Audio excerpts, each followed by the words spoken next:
عاجل ورسميا نزول جدول امتحانات تالتة ثانوي 2024.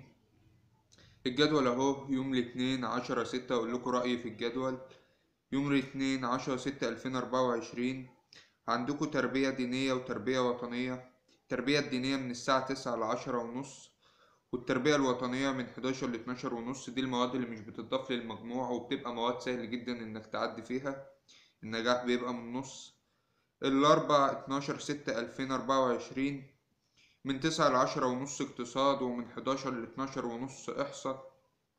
نعدي ده نخش في المفيد بقى للتلات فئات: علم علوم وعلم رياضة وأدبي. يوم السبت 22/6 عندك من 9 ل12 لغة عربية، ده طبعا لكل الفئات. وكالعادة 3 ساعات طبعا بيبقوا حلوين للعربي، وهو أول يوم كالعادة، فطبعا مفيش تعليق على الموضوع ده. نخش في اللي بعده. التلات 25/6 الفرنساوي، يعني ساب لك اليوم اللي انت هتروح فيه امتحان العربي ومعاه يومين كمان، ودي طبعا مدة كويسة جدا بالنسبة للفرنساوي. طب السبت 29/6 فيزياء وتاريخ، وكالعادة 3 ساعات، وكالعادة الفيزياء والتاريخ بيبقوا في يوم واحد. بس ان هو يسيب 3 أو 4 أيام للفيزياء، فدي حاجة تقريبا 3 أيام ونص، فدي حاجة بتبقى صعبة شوية، لأن الفيزياء يعني عايز على الأقل أسبوع للمراجعة، لأنه بيبقى أسبوع مهم جدا وبيتلم فيه حاجات كتير جدا وبيتعمل فيه مراجعات بتبقى قوية جدا. فأنا رأيي دي أوحش حاجة في الجدول، إن يتعمل 3 أو 4 أيام للفيزياء. التلات 2/7 عندك إنجليزي، التلات 2/7 إنجليزي بس، يعني تقريبا على حسب الشهر 30 يوم ولا 31، تقريبا 3 أيام. 3 أيام للإنجليزي برضو مدة قليلة. الإنجليزي برضو عايز له على الأقل 4 5 أيام بس مقبولة نوعا ما، فعشان كده لازم تكون مخلص الإنجليزي قبلها. وأقول لك شوية تريكات هيفرقوا معاك دلوقتي. طيب السبت 6/7 عندك كيمياء وجغرافيا، يعني تقريبا برضو 2 و3 و4 و5، 3 أيام ونص للكيمياء، ودي مدة قليلة جدا برضو. عايزة واحد يكون مخلص الكيمياء، لأن طبعا لو حد، في ناس بتبقى معتمدة ايه مثلا، لو الدنيا باظت معاهم خالص أنا هلم شوية في الأيام اللي هتتساب للكيمياء، في الأيام اللي هتتساب للفيزياء هحل كتير في الفترة دي، هعملها للحل بس، فالمدة قليلة بصراحة. الأربع 10/7 جيولوجيا ورياضة بحتة وعلم نفس واجتماع. يوم 10/7 يعني برضو 3 أيام ونص. السبت 13/7 رياضة بحتة وأحياء، يعني يومين ونص للأحياء، ودي طبعا مدة كارثة قليلة جدا برضو. لا، 13/7 رياضة بحتة بس يا جماعة، 13/7 رياضة بحتة بس، يعني متساب للأحياء. الأحياء يوم 17/7 أحياء ورياضة تطبيقية وفلسفة ومنطق، يعني الأحياء معاك أسبوع فيها، وطبعا دي أحسن مدة ويعتبر أحسن مادة خدت وقتها. بدل ما كان يدي للأحياء 7 أيام، أنا عن نفسي بفضل إن كان يبقى ال7 أيام دول للفيزياء مش للأحياء. السبت 20/7 ديناميكا. طيب بصوا يا جماعة، أنا شايف المدة قليلة جدا كمان. طيب أنا شايف إيه المواد اللي خدت حقها في الوقت؟ شايف عادي الجيولوجيا خدت حقها، شايف عادي الفرنساوي خد حقه، طبعا العربي أول مادة فمش هتكلم عنها، الإنجليزي إلى حد ما. إنما أنت عندك مادة زي الكيمياء زي الفيزياء 3 أيام ونص قليل أوي عليه. مادة زي الكيمياء مادة زي الفيزياء 3 أيام ونص قليلين أوي عليه، لأن في فترة الكيمياء احنا كنا خدنا 5 أيام للكيمياء و7 أيام للفيزياء، فكانت المدة كويسة جدا. انما انت عندك دلوقتي 3 ايام ونص تقريبا للكيمياء و3 ايام ونص زيهم للفيزياء، يعني احنا خدنا فيهم 12 يوم، انتوا خدتوا افريج 7 ايام بس، فاتظلمتوا في 5 ايام. خدتوا للاحياء 7 ايام، الاحياء كانت تستاهل 4 5 ايام والدنيا كانت هتبقى جميله. انما الفيزياء والكيمياء كانوا عايزين وقت اطول عشان تحلوا فيه. طيب ايه اللي انت مفروض دلوقتي تعمله بعد ما عرفت الجدول ده؟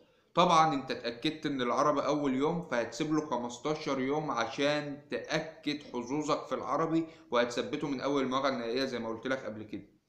نيجي للمادة اللي بعد كده، عندك مادة زي الكيمياء. الكيمياء لازم تكون مخلصها كويس جدا، ولازم تكون عامل حلل عليها، والتلات ايام ونص دول تعمل منهم يوم ونص لمراجعة الكيمياء عموما ويومين للحل، تحل شوامل. طبعا المدة قليلة جدا، مفيش وقت، فما قدامكش حل غير ان انت تعمل كده. ونفس الوضع بالنسبة للفيزياء، انت عندك 4 فصول حديثة، 4 فصول كهربية، عندك 3 ايام ونص. نص يوم هتلم فيه الحديثة لأن الحديثة أصغر ككم من الكهربية، ويوم كامل هتلم فيه الكهربية. وطبعا الوضع هيبقى صعب، بس المفروض انت مخلص ده كله، هتقرأ المنهج بس، لأن أكيد انت مش هتذاكر المنهج لعيال الامتحان يعني. بالنسبة لليومين الباقيين فانت هتحل فيهم شوامل على قد ما تقدر، 4 8، وعمرك ما تقدر توصل أكتر من 10 امتحانات في اليومين دول، بيبقى الوضع صعب لأن أنت بتبقى عامل وقت 3 ساعات كده يعني، كأنك بتمتحن في لجنة. وهتكلم عن كل التفاصيل دي في فيديوهات جاية، فلو أنت مش عامل لايك للفيديو اعمل لايك واشترك في القناة عشان يوصلك كل الفيديوهات الجديدة.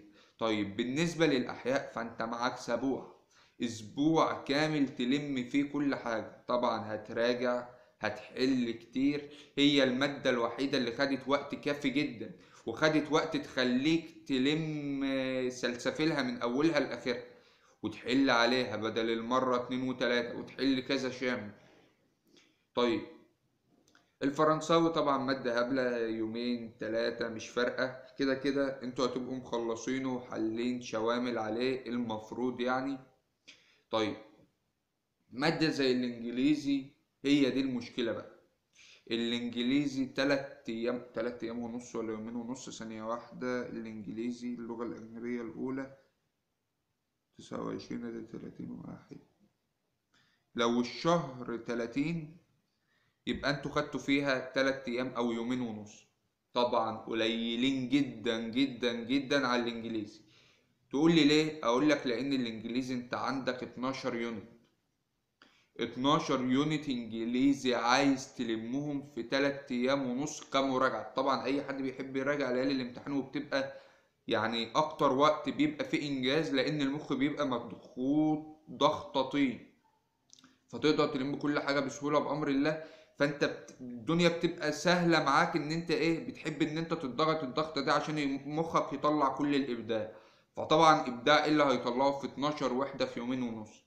طب اليومين ونص دول انت هتعمل فيهم ايه؟ لو قدرت تراجع ال 12 وحدة ده يبقى من كرم ربنا عليك. نحسبها حسابات منطق، يوم ونص هتراجع في الكلمات، يوم هتراجع في الجرامر، ويوم هتحل فيه شوامل، ما تقدرش تعمل اكتر من كده. طيب يبقى كده انت عرفت هتعمل ايه. هتخطط للعربي من قبل الامتحان، لان ده اول يوم هتمتحن فيه.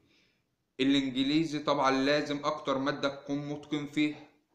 الكيمياء والفيزياء لازم تظبطهم لان مدتهم قليلة. الاحياء لو انت ما ظبطتش حل قوي وانت داخل الامتحان، يعني قبل الامتحان بعد المراجعة النهائية ما خلصتش كفايتك في الاحياء، فانت معاك اسبوع كامل فسابولك وقت حلو. الفرنساوي معاك برضه يومين ونص، فلم نفسك فيه. الجيولوجيا معاك يومين ونص، برضه الجيولوجيا مادة زي ما قلت لك قبل كده بتتلم بسهولة، فتقدر تلمها بسهولة. نيجي بقى للمواد اللي مش بتضاف للمجموع. المواد اللي مش بتضاف للمجموع هي مواد هتمتحنها النجاح فيها بيكون من نص. طيب في ناس شالتها، في ناس شالتها السنة اللي فاتت، والناس اللي بتشيلها في أقاويل إنهم بينزلوا مرحلة تانية في التنسيق. يعني إيه بينزلوا مرحلة تانية في التنسيق؟ يعني لو جايبين مجموع كلية عالية بينزلوا للتنسيق المرحلة التانية اللي هي كليات مجموعها أقل. والسنة اللي فاتت في دكاترة وأساتذة كتير نفوا الكلام ده، فأنا ما عنديش الخبرة الكافية في الموضوع بصراحة. بس طبعا خد كل احتياطاتك وذاكر المواد دي في ليالي الامتحان بتاعتها واتقن فيها كويس، اللي هو حل ينجحها. ليه؟ عشان انت مش يعني ما تحطش نفسك في وضع مغامرة، ما تحطش نفسك في وضع قلق، ما تحط. تخيل انت كده مثلا لا قدر الله لو شلت مادة فيهم وقعدت بقى مستني التصريحات اللي تطلع من الوزارة، هل فعلا هينزلوا مرحلة تانية ولا لأ؟ فالوضع هيبقى صعب جدا. فنصيحة، المواد دي ذاكرها، هي بتتذاكر ليالي الامتحان، مواد سهل جدا تنجح فيها، فذاكرها واوعى تكسل او تقول هغش فيها او غيره او غيره. دين يعني دينك المفروض يعني تخش تعدي فيه، على الاقل تعدي فيه، مش بقولك قفل فيه. احصاء دي حاجة بتبقى تبع الرياضة، اقتصاد مادة هبلة، تربية وطنية شكر في اي حاجة في البلد هينجحوك وخلاص. بس طبعا ما تاخدش الكلام ده كده يعني، ما تقوليش انا هشقها في اي حاجه وخلاص، لا، هينزل لك ورق، هتلاقي ورق كتير، وهبقى انزل لكم قبلها بديفات زي ما عملت مع السنه اللي فاتت للمواد دي اللي هو تحفظها وتخش تنجح فيها. وبس، ده كان فيديو النهارده، والسلام عليكم ورحمه الله.